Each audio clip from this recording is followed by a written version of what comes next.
अस्सलाम वालेकुम जी, मैं हूँ ज़िया बलोच। सामीन, आज कुछ इमरान रियाज़ खान के हवाले से गुफ्तगू करते हैं। वो कहते हैं कि अगरचे बात करना बहुत मुश्किल है, लेकिन जहाँ बात करना मुश्किल हो वहीं करनी चाहिए और लाज़मी करनी चाहिए। अ, बात इस तरह से कि इमरान रियाज़ खान साहब उम्रा पर जाने की कोशिश कर रहे हैं और उनकी फ़ैमिली, वो 11 मई को जब गिरफ़्तार हुए थे, आज से तकरीबन 7 महीने, 8 महीने पहले, तो उस वक़्त उनकी फ़ैमिली उम्रा पर जा रही थी। लेकिन इमरान रियाज़ खान 11 मई को गिरफ्तार हो गए, तो उनके वालिद, वालदा, उनके जनाब उनकी अहलिया और दीगर लोगों ने उम्रा पर जाने का प्रोग्राम मुलतवी कर दिया। और फिर एक लंबा तवील अरसा गुजरा है, आपको पता है, वो तकरीबन साढ़े 4 महीने तक नामालूम अफराद की कैद में रहे, उनकी हिरासत में रहे। उसके बाद जब वो आए, तो वो इस काबिल नहीं थे कि बात कर सकते, इस काबिल नहीं थे कि जनाब वो चल फिर सकते इवन। उनको बहुत सारी मुश्किलात पेश आ रही थी। क्यों? बहुत बुरे दिन गुजरे थे उनके। आज मैंने वो दिन कैसे गुजरे, थोड़ी-सी एक झलक आपको दिखानी है। अब तक की जो इन्फॉर्मेशन है वो आप तक बतानी है कि उनके दिन वो कैसे गुजरे। तो ये बात करने की असल में ज़रूरत इस वजह से पेश आई कि इमरान रियाज़ खान साहब एक मर्तबा फिर उम्रा पर जाने की सोच रहे हैं और उनकी पूरी फैमिली ने, वालिदैन ने, उनके भाभी, भाइयों ने और दीगर लोगों ने जनाब उम्रे के वीज़े ले लिए और साथ 29 जनवरी की टिकटें भी करवा ली। तो इमरान रियाज़ खान साहब कहते हैं, चूँकि मुझे अंदाज़ा था कि मुझसे मोहब्बत बहुत ज़्यादा है, तो मुझे शायद बाहर नहीं जाने दिया जाएगा। तो इससे पहले कि 29 को एयरपोर्ट पर जाते और वहाँ पर रोका जाता और बाकी पूरी फैमिली डिस्टर्ब होती, तो मैंने कोशिश की कि चेक करवा लें कि क्या सूरत-ए-हाल है। तो पता चला कि एग्ज़िट कंट्रोल लिस्टें जो होती हैं, ईसीएल जो होता है, वो बहुत सारी लिस्टें होती हैं। उनमें से एक लिस्ट है और उसका नाम है पीएनएल लिस्ट। तो उनका बाकी तो किसी और लिस्ट में नाम नहीं है, लेकिन पीएनएलआई लिस्ट में जनाब उनका नाम शामिल है। ईसीएल की जो लिस्ट है, मेन लिस्ट है, उसमें तो कैबिनेट की मंजूरी से किसी का नाम डाला जाता है।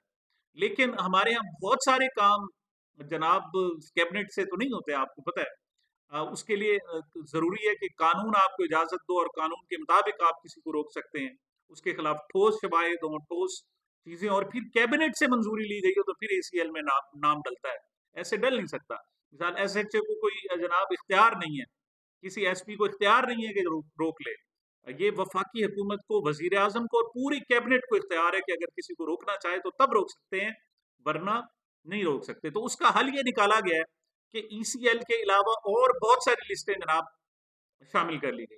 तो ईसीएल में तो नाम बाकी वफाकी काबीना की इजाज़त से होता है, लेकिन बाकियों में जैसे मर्ज़ी आए जनाब लिस्ट में नाम डाल दिया जाता है और आपको बाहर नहीं जाने दिया जाता। तो नहीं मालूम कि बहरहाल पाकिस्तान एक आज़ाद मुल्क है और यहाँ पाकिस्तान के शहरी आज़ाद शहरी हैं। ये कैसे हो सकता है कि किसी को बाहर आने ना दिया जाए, जाने ना दिया जाए, फिर रुकावटें हों? ये तो ऐसे नहीं होता। ये जो गुलाम मुल्क होते हैं, कैद खाने होते हैं, उनमें ऐसी सूरत-ए-हाल होती है। पाकिस्तान एक आज़ाद मुल्क है और उसमें ऐसा होना नहीं चाहिए। बहरहाल वो आजकल हाई कोर्ट से जनाब एफर्ट कर रहे हैं, कोशिश कर रहे हैं और नाम निकलवाने के लिए, और उनकी ख़्वाहिश है कि जल्द समाअत हो जाए। तो उनकी जो दरख़्वास्त पर एतराज़ात थे, वो तो ख़त्म कर दिए गए, लेकिन देखते हैं, लेट्स सी कि आज या कल ये मामला हल हो जाए और उनको बाहर जाने की इजाज़त मिल जाए। इमरान रियाज़ खान ने ये हिरासत के दिन जो किनके जो साहब आमतौर पर कहा जाता है हमारी सिक्योरिटी एजेंसियों ने जनाब उनको, मैं नहीं मानता। सिक्योरिटी एजेंसी ऐसा कर नहीं सकती, ऐसा कर नहीं सकती। बहरहाल वो नामालूम अफराद थे और नामालूम अफराद ने उनके साथ क्या सलूक किया, इस हवाले से कुछ इन्फॉर्मेशन आई है और मैंने कहा बताऊँ। इमरान रियाज़ खान साहब खुद भी इस हवाले से अभी बात, वो कहते हैं मैं बात करने के लिए तैयार हूँ, लेकिन वहाँ जब मेरी बात सुनी जाए और मुझसे कोई पूछे, वो साहिर लुधियानवी ने कहा था कि कभी तो आओ, कभी तो बैठो, कभी तो देखो, कभी तो पूछो, तुम्हारी बस्ती में हम सोगवारों का हाल, हम गरीबों का हाल क्यों सोगवार सा है। तो वो कहते हैं मुझसे अगर कोई पूछेगा तो मैं बताऊंगा कि मेरे साथ क्या बीतती रही। इमरान रियाज खान साहब को सियालकोट से 11 मई की शाम को गिरफ्तार किया गया। एक दिन वो रात को जेल में रहे और फिर रात को उनको आज़ाद कर दिया। गवर्नमेंट कहती है जी वो हमसे, उनको हमने छोड़ दिया था, उनको जनाब ऐसे ही हिरासत में लिया गया था। हमने उसको शख्सी जमानत पर उन्हें छोड़ दिया और वो चले गए। उसकी इब्तदाई फुटेज भी है कि कुछ लोग थे, नामालूम अफराद थे, कुछ डाले थे और उनमें उन लोगों को ले जाया गया। अब वहाँ उनके साथ क्या सलूक हुआ, ये जनाब पहली मर्तबा रिवील हुआ है, पहली मर्तबा जनाब। वो कहते हैं जी उसके बाद वो 11 दिन इमरान रियाज खान लाहौर में रहे और उसके बाद 11 दिन बाद उन्हें शिफ्ट कर दिया गया रावलपिंडी में। लाहौर में एक जगह पर रहे और उसके बाद रावलपिंडी में दूसरी जगह पर रहे। तो उनका जो टोटल 4.5 महीने का जनाब दौरान हरासत पीरियड है, तो 11 दिन का जनाब लाहौर का है और बाकी फिर रावलपिंडी का है। वहां उनके साथ क्या होता रहा, इसकी डिटेल्स जो है ना वो मैंने बतानी है जनाब आपको। लाहौर में जनाब उनको पहली जगह जहां ले जाया गया तो वहां जनाब उनके हाथ और पांव बांध दिए गए और दो टीमें तश्कील दी गई। एक जनाब टीम फिजिकली टॉर्चर करती थी और दूसरी जो है वो मेंटली टॉर्चर करती थी।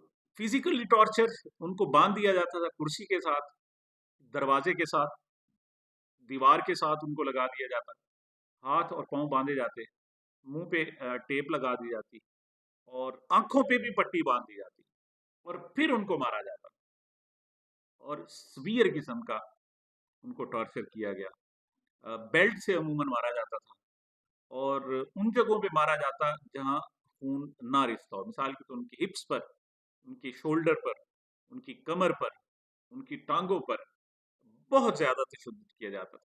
अच्छा, आगे इमरान रियाज खान भी बड़ा ढीठ आदमी था, तो ख्याल ये किया जा रहा था ये तो चंद मिनट की मार होगा और ये सह जाएगा, बर्दाश्त कर जाएगा, लेकिन वो नहीं सह सका।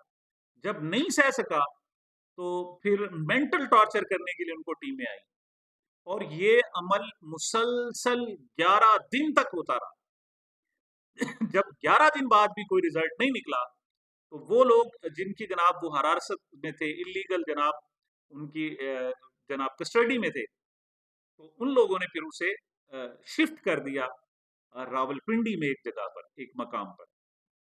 वो नामालूम मकाम बहुत ज्यादा सख्त था। वहां बकायदा सेल बने हुए थे और उसको एक सेल में रखा गया। अब सेल की पोजीशन ये थी कि जैसे वो हमारे यहाँ जो पोश एरियाज के लोग होते हैं वो किसी जानवर को बांधने के लिए जनाब छोटी सी खुड्डी और जनाब डॉग हाउस या इस टाइप की के इमरान रियाज मुश्किल उसमें लेट सकते और उनकी टांगे भी शायद पूरी नहीं आती थी। अंधेरा था, अंदाजा नहीं होता था कि क्या सूरत है हाल। तरीकाकार वही कि उनको मेंटली टॉर्चर करने के लिए अलग टीम होती थी और उनको फिजिकल टॉर्चर के लिए अलग टीम होती थी।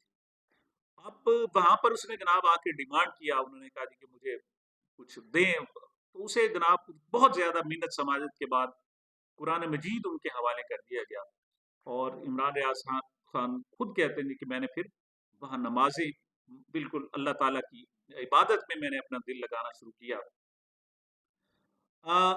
अब अंदाजा नहीं, बस मसला ये था कि हर वक्त चूंकि रोशनी तो थी नहीं और ना कोई उन्हें टाइम बताता था, ना उनकी एक्सेस थी, तो अंदाजा नहीं होता था कि ये क्या टाइम है, फजर का टाइम है, मैंने फजर की नमाज पढ़नी है, जोहर की, असर की, मगरिब की, ईशा की, कौन सी पढ़नी है। वो सो के उठता तो उनसे अंदाजा नहीं होता मैं कितना सोया रहा हूँ, 2 घंटे सोया हूँ, 10 घंटे सोया हूँ, कितना सोया हूँ। तो ये उसे एक प्रॉब्लम था। खाना दिया जाता लेकिन उसको मेंटली टॉर्चर करके दिया जाता। जब ये सूरत हाल आई तो इमरान रियाज कहते थे मैंने रोजे रखना फिर शुरू कर दिए। मैंने कहा चलें अब भूखे तो हैं, रोजे रखे जाए। लेकिन वो जो कहते हैं कि रोजे से होता तो फिर और ज्यादा उसको ज्यादा मसाइल का सामना, क्यों कि जिस दिन वो उसका रोजा होता था उसके लिए लाया जाता, वो कहता जी मैं रोजे से हूँ, तो फिर उसे अफ्तारी में भी कुछ नहीं दिया जाता था, अगले दिन फिर सहरी में कुछ नहीं दिया जाता था और फिर अगले दिन जनाब दोपहर को फिर लाया जाता या किसी वक्त में लाया जाता। तो वो फिर कहता जी मैं चूंकि रोजे से हूँ, तो इस तरीके से जनाब उसको इस दौरान जनाब उनको टॉर्चर की ये सूरत हाल रही कि वो बहुत ज्यादा जिसे कहते हैं जिच हो जाना, कभी तो उससे टॉक्स भी होती थी। अब इमरान रियाज खान साहब को अंदाजा नहीं था कि उसे जिंदा रखा जाएगा या मार दिया जाएगा, मतलब एक ये तभी था कि उसे शायद मार दिया जाए। लेकिन इस दौरान वो इस कदर ज्यादा जिद हुआ कि एक दिन जनाब उसने कहा भी मुझे मार दो, अब मुझे जिंदा नहीं रखो, मुझे मार दो। और उस दिन उसने अपना सर टकराया जंगले के साथ और खुद को जख्मी कर लिया। अब जब उसने जख्मी कर लिया तो फिर जनाब वो लोग जो थे उन्होंने उसे संभाला और उसका खून बमुश्किल रोका गया और उसको उसको बचा लिया गया। तो इमरान रियाज कहते हैं तब मुझे पता चला कि शायद ये लोग मुझे जिंदा रखना चाहते हैं, मुझे मारना नहीं चाहते। तो उनकी डिमांड कुछ और थी। उस वक्त भी कहते हैं, इमरान रियाज कहते हैं कि मैंने उनसे कहा आए मुझसे आर्गू करें, मुझसे बात करें, मुझे समझा दे एक मामला।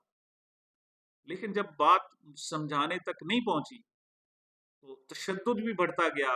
वजन 25 किलो कम हो गया। जब 25 किलो कम हो गया तो फिर उस पर एक और हरबा आजमाया गया और वो था ड्रग्स का। उसको जनाब कुछ इंजेक्शंस लगाए गए और मेरे ख्याल में जो वो बताता है, जो तादाद बताता है या जो मालूमात मिली है उसके मुताबिक मुख्तलिफ वक्फों से 3 इंजेक्शन उसको लगाए गए। अब इंजेक्शन लगने के बाद सूरत हाल बहुत ज्यादा खराब हो गई। वो ये हुआ कि इमरान रियाज को फिट्स पड़ना शुरू हो गए, दौरे पड़ने शुरू हो गए, कन्वल्शंस पड़ना शुरू हो गए, झटके लगना शुरू हो गए। ऐसे में जनाब कुछ डॉक्टर्स को बुलाया गया और उसे पिल्स दी गई। पिल्स भी, वो गोलियां भी, मेडिसिन भी, ड्रग्स भी इसी किस्म की थी। आ, फिर जनाब डॉक्टर्स आए। डॉक्टर्स जो थे वो उसके कोई मतलब कोई साइकोलॉजिस्ट थे या न्यूरोलॉजिस्ट थे या दिमाग के जनाब वो लोग थे। वो उस सूरत हाल को मॉनिटर करते और उसको देखते कि क्या सूरत हाल है। फिर एक वक्त आया कि उन्होंने कहा जी आप इस पर मजीद तुम कुछ तशद्दुद करोगे तो ये बंदा आपके हाथ से गुजर जाएगा। अ, ऐसे में जनाब फिर उसे मुसक्कन दवाएं, जनाब सुन करने वाली दवाएं, उनको नींद दिलाने वाली दवाएं, वो उनको जनाब देना शुरू कर दिए। ट्रंकलाइजर जिन्हें कहते हैं वो देना शुरू कर दिए। और उससे फिर उसे अंदाजा ही नहीं होता था कि वो कब तक सोया हुआ है और कब तक। ऐसे में उसको जो चीज हिम्मत बंधाती थी वो कुरान पाक था, अल्लाह की नमाज थी और कुरान पाक था जो उसको जिंदा रखे हुए और उसकी हिम्मत बंधाए हुए था, वरना हालात बहुत खराब थे। दूसरी तरफ आपको मालूम है कि लाहौर हाई कोर्ट में जस्टिस समीर भट्टी की सरबराही में वो एक केस भी सुना जा रहा था और उसमें भी कहा जा रहा था कि मुशावरत हो रही है और शायद उनको पाकिस्तान से बाहर तालिबान यानी अफगानिस्तान में उसको मुंतकिल कर दिया गया। ये भी बातें आई थी। इसी दौरान एक यूरोपीय जनाब, बाकायदा एक तंजीम है सहाफ़ियों की, उसने तो यहाँ तक भी कह दिया कि वो दौरान हिरासत इमरान रियाज खान का इंतकाल हो गया। बहरहाल मुफीक खबर थी।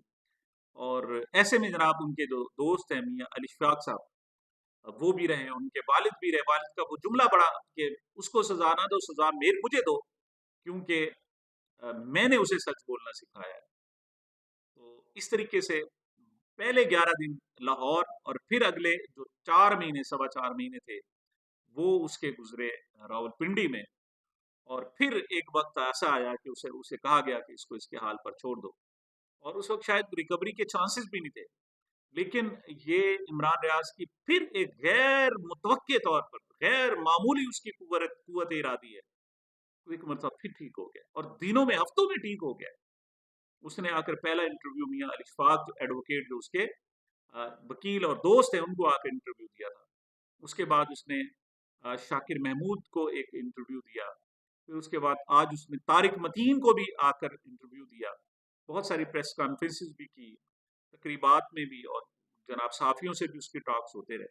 अब वो इस काबिल हो गया है कि वो आकर बात कर सके और शायद कोई वक्त आया तो वो अपनी जुबान से भी बता सके कि उसके साथ क्या बीतती रही। बहरहाल पहले वो उम्रे के लिए जाना चाहता है, अल्लाह के घर, अल्लाह के हजूर, अल्लाह के दरबार में, वहां जाकर सजदा रेज होना चाहता है। और वो कहते हैं मेरा क़याम ज्यादा से ज्यादा 3 से 4 दिन होगा, मैं फिर आऊंगा, इसी मट्टी में जीऊंगा और मरूंगा भी तो इसी मट्टी में जाकर मिलूंगा। तो ये जनाब इमरान रियाज खान के साथ बीती है। वो कहते हैं ना कि ये आसान नहीं है, इसे आसान नहीं कहते जब्त करना, अपनी मट्टी से मोहब्बत करना। कहते एक वक्त ऐसा आया कि उसने कहा कि मुझे पाकिस्तान के झंडा ला कर दो, तो बहुत बुरे तरीके से उसे धुतकारा गया। तो ये आसान नहीं है।